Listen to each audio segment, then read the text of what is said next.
안녕하세요. 놀라운 논란의 미스터 논란입니다. 김민재 선수가 한국인 EPL 21호 프리미어리거 가능성이 있다라는 이야기가 나오고 있습니다. 토트넘과 첼시가 구애하고 있다라는 이야기가 나오고 있는데 토트넘 대한민국 축구 팬 중에 김민재 선수가 토트넘으로 가길 바라는 사람들이 얼마나 있을까요? 저는 개인적으로 첼시행을 굉장히 응원하고 있습니다. 게다가 요즘 첼시의 상황을 보면 굉장히 좀 잘 어울릴 수도 있겠다라는 생각이 드는데 어떤 이야기들이 나오고 있는지 바로 들어가 보시죠.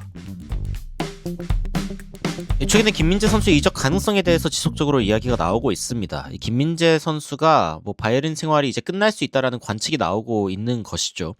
왜 그런지 한번 보면은 일단 간헐적인 집중력 저하에 대한 우려가 있다. 그러니까 이제 1군으로 김민재 선수를 쓰는 거에 대해서 약간의 좀 저항이 있어 보여요. 그래서 일단 연봉이 1000에서 1200만 유로로 급여 계산에서 굉장히 큰 비중을 차지하고 있는데 이 선수를 1군에 안 쓰고 즉시 주전으로 쓰지 않고 백업 옵션으로 둔다. 이거는 아무리 바이에른 뮌헨이라 하더라도 사치스럽다 라는 평가가 들어오고 있다는 거죠. 그러면서 바이에른의 주된 목표는 3,500에서 4천만 유로 정도, 그러니까 한 600억 원 정도면 된다라는 거고, 지급 조건이 즉시 지급이면은 그러면은 3천만 유로까지도 낮아질 수 있다라는 이야기가 나오고 있어요. 그래서 지금 가장 관심 있어하는 클럽은 토트넘이랑 첼시다라는 이야기가 나오고 있는데, 근데 저는 이게 약간 조금 서운했어요. 사실 김민재 선수의 자유이기는 하지만 뮌헨에서 3옵션으로 있는 것도 행복하다.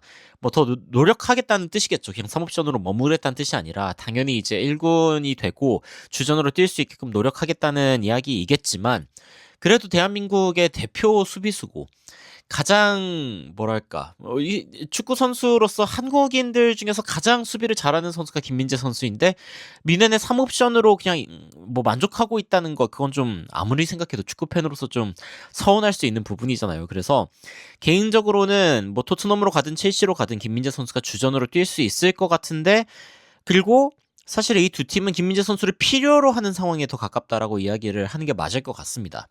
요즘 수비가 난리도 아닌 토트넘은 더 말할 것도 없고, 최근에 첼시 같은 경우에도 이제 문제가 그대로 드러나는 상황이 발생했는데 번리와의 경기에서 첼시가 1대1로 비겼습니다. 근데 가장 큰 이유 중에 하나가 포파나의 퇴장 때문이었죠.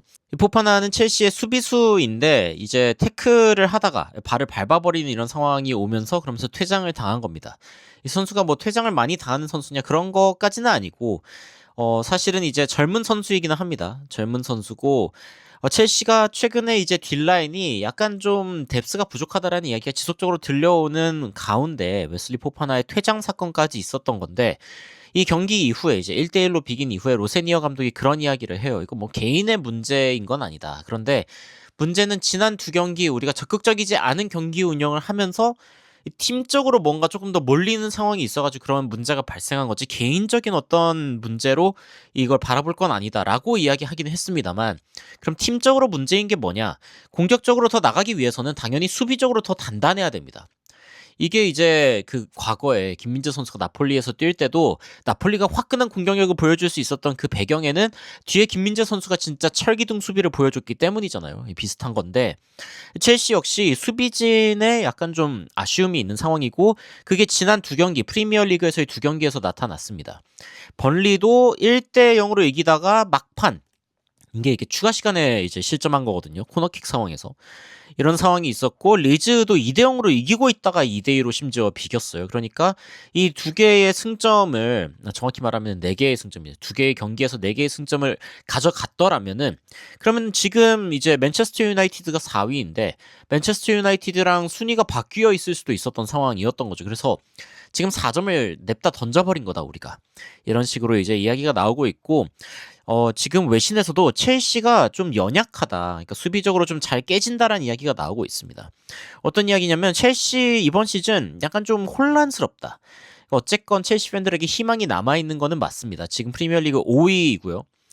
5위고 그 코치가 지금 바뀌면서 로세니어 감독으로 바뀌면서 굉장히 좀 활력이 생긴 건 맞습니다. 활력이 생긴 것은 맞는데, 근데 문제는 뭐냐? 이기고 있는 상황에서 승점 드랍이 너무 심하다는 거예요. 그래서 무려 17점을 떨궜는데 이건 프리미어리그 모든 팀들 중 두 번째입니다. 웨스트햄이 이기고 있는 상황에서 떨군 승점이 20점. 첼시 같은 경우에는 17점. 야, 이게 진짜 아쉬운 거죠. 보면은 전체적으로 팀이 이기고 있을 때, 지고 있을 때, 비기고 있을 때가 얼마나 길었는지를 보여주고 있는 표입니다. 그래서 이쪽 주황색이 이기고 있을 때, 흰색이 비기고 있을 때, 그리고 빨간색이 지고 있을 때 경기 시간 기준으로 보는 거니까 이렇게 봤을 때는 첼시가 나름 세 번째로 많은 비기거나 이기고 있는 시간을 자랑하고 있거든요.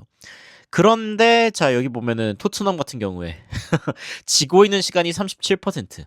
와 진짜 여기는 이기고 있는 시간도 그렇게 길지가 않습니다.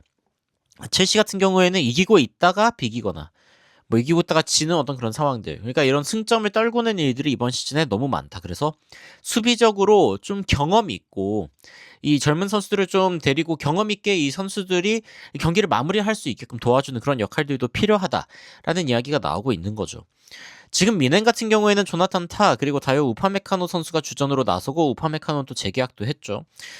김민재 선수 같은 경우에는 이번에 내보내려고 하고 있다. 구단 내부에서 3순위 옵션으로 분류되고 있다라는 이야기가 나오는데 차라리 이럴 바에는 뛰러 가는 게 낫지 않나. 첼시든 토트넘이든. 근데 토트넘은 손흥민 선수 관련된 어떤 여러 가지 보도를 접하고 이야기하다 보니까 저 정말 치가 떨립니다. 토트넘에 가는 건 진짜 안 좋은 선택인 것 같고, 만약 지금 이 시기에 김민재 선수가 커리어의 말미를 EPL에서 뛰면서 장식할 수 있다면은 첼시가 저는 진짜 좋은 선택이라고 지금 생각합니다. 로세니어 감독으로 인해서 분위기도 너무 좋고, 그리고 김민재 선수와 첼시 유니폼도 좀 잘 어울린다는 생각이 들기도 하고, 더 나아가가지고 어쨌건 주전으로 바로 뛸 수 있고 본인을 필요로 하는 그런 팀이기도 하고요. 이런 점들을 생각할 때, 그리고 첼시가 김민재 선수에 대한 대우도 넉넉하게 해줄 거라고 생각하고요. 클럽이 돈이 있기도 하고 돈을 쓰기도 하고 토트넘과는 달리.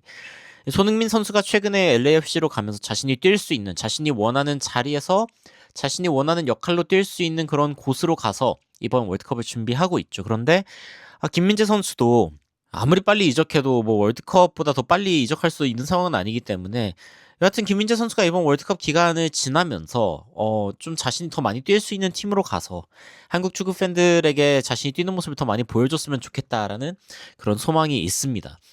여러분들은 김민재 선수 관련된 이적 소식 보시면서 어떤 생각 드시는지 굉장히 궁금합니다. 토트넘, 첼시 뭐 다양한 이야기 나오고 있는데 여러분들은 어떻게 생각하시는지 관련된 댓글 달아주시면은 관련된 외신 소식이나 해외 반응들이 있을 때 여러분들께 또 빠르게 전달해드리도록 하겠습니다. 이상 놀라운 논란 미스터 논란이었습니다. 시청해주셔서 감사합니다.